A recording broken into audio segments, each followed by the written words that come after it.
Okay, hello everybody, welcome to AP Physics. Today we're going to do example glancing collision problem, which they wouldn't get any harder than this. They probably won't even get this hard in the AP test, but I figured you should try to do it anyway, so give this a try.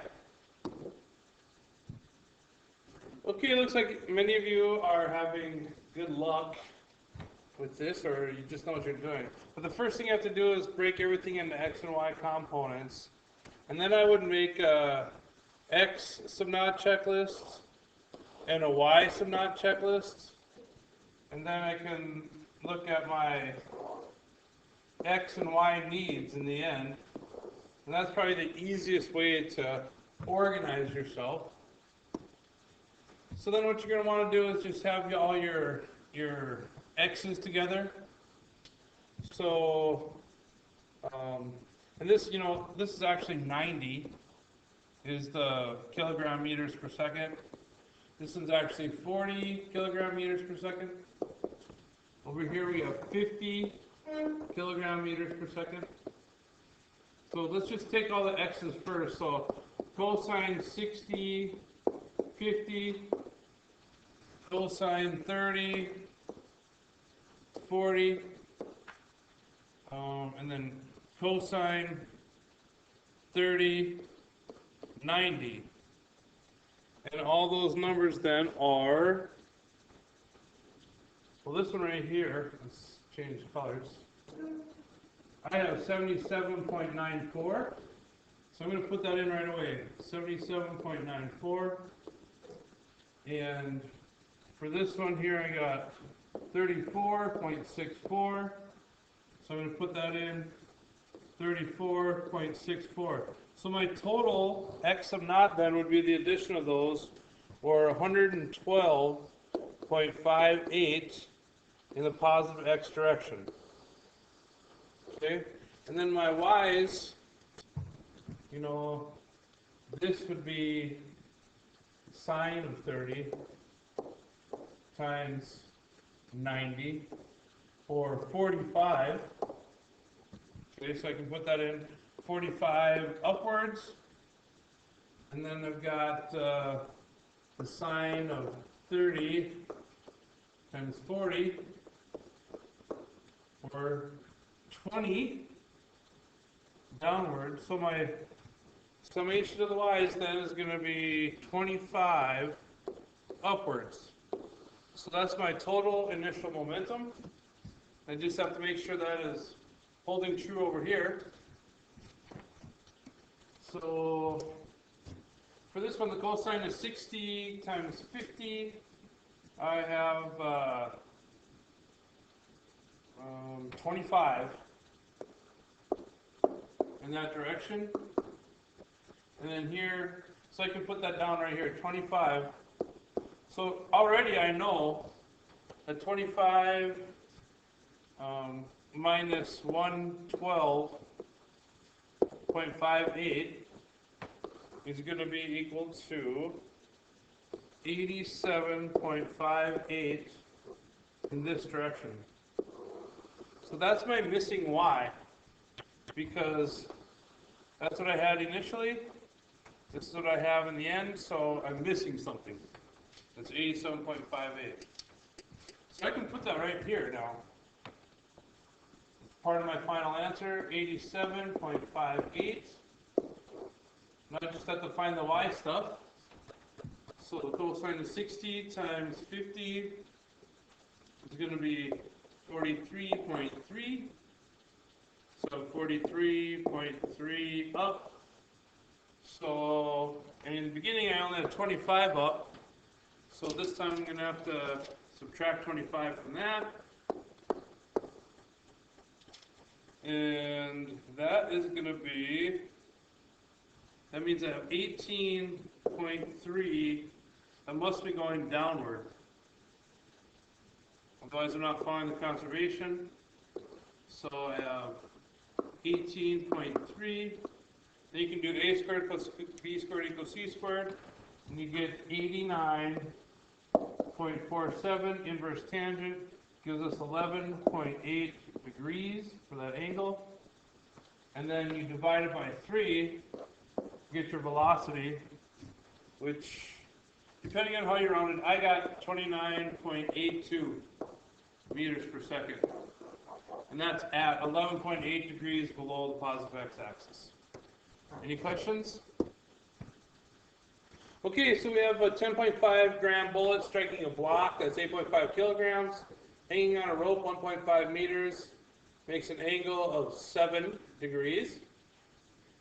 So the first thing you want to do then, I would say, is figure out your change in potential energy. So that would be found out by the change in height there. Okay, so because if we know that delta potential energy, then we know the kinetic energy of the bullet plus the block. It's not the kinetic energy of the bullet because you lose a lot of energy in heat and sound.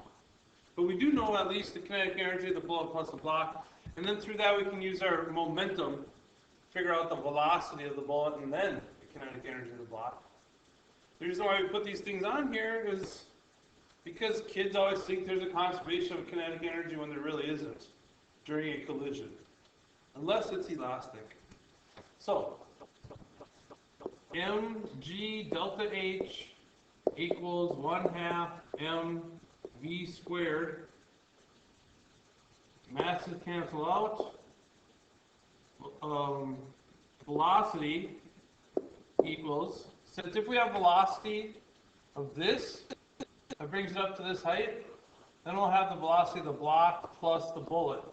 And then we'll use that in our collision momentum formula. So the velocity of the block plus the bullet is equal to the square root of 2g delta h. The velocity of the block plus the bullet then is equal to 20 times 1.5 minus cosine 7 1.5. Any questions on that? Because right here, this height right here is not what we're looking for. We're looking for this height, right? Well, 1.5, which is all this, minus this part of the triangle, which is the cosine of 7 times 1.5, should give us then our final height. Do you agree with that? So the velocity of the block plus the bullet then is equal to, so the answer then is 0.473 meters per second. Okay, and that's both the block and the bullet. Okay, so now we got to figure out the momentum of the bullet, because once we find the momentum, we can then figure out the velocity, and that's what we're looking for. Okay, so initial momentum equals final momentum. mv equals m of the bullet plus m of the block times v. Do you agree? Okay. So the velocity of the block, or the bullet then, is going to be equal to m plus m divided by m times v. Do you agree? Okay. Okay, so this is the velocity of the bullet. Okay, this is the mass of the bullet.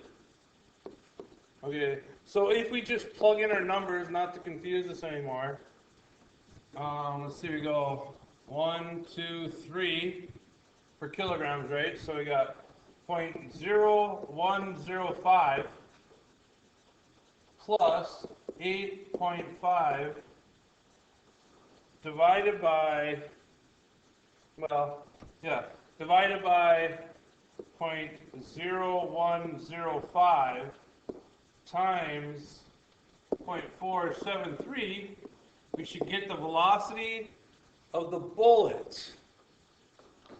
And that answer is, and if you put that in your calculator, you come up with 383.38 meters per second for the bullet. That's pretty fast. And then so the kinetic energy then for the bullet would be, because that's partially what they ask you too, right? So kinetic energy is 1/2 of 0.0105 times 383.38 squared equals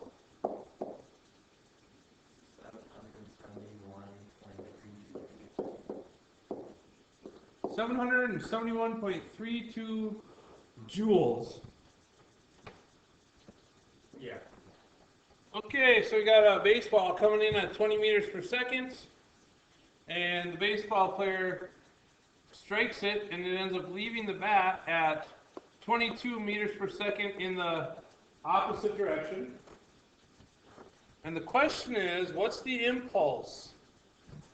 So J is impulse, and that's change in momentum, or M, change in velocity. So in this case, the impulse is 0.15. Now remember, when it goes from 20 to 0 meters per second, which is what has to happen for an instant if it changes up to the opposite direction, that's one impulse. And then, or you could think of it as one impulse, and then coming from 0 meters per second back to 22 would be another impulse. So the total change in velocity is, in the negative direction, 42 meters per second. Do you agree with that? And if you just do simple final minus initial, you should be able to do that too, but that's what we did. So the total impulse then is negative 6.3 kilogram meters per second, or we could label it Newton seconds.